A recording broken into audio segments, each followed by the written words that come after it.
I completely agree with you. मैं आपसे मुकम्मल इत्तेफाक करता हूँ। It doesn't matter. कोई बात नहीं। I am looking for a job. मैं नौकरी की तलाश में हूँ।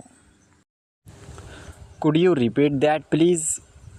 क्या आप इसे दोबारा कह सकते हैं? I didn't understand. मैं समझ नहीं पाया, या मैं समझ नहीं सका, या मुझे समझा नहीं। That's a great idea. ये बहुत अच्छा ख़याल है। I am running late. मुझे देर हो रही है। What's going on? क्या चल रहा है? I am proud of you. मुझे तुम पर फ़ख्र है। Never give up. कभी हिम्मत मत हारो। Everything will be fine.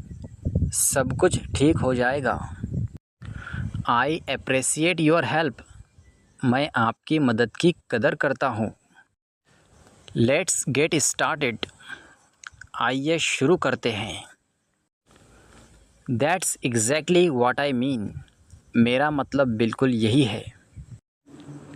I am looking forward to it. मैं इसका बेसब्री से इंतज़ार कर रहा हूँ।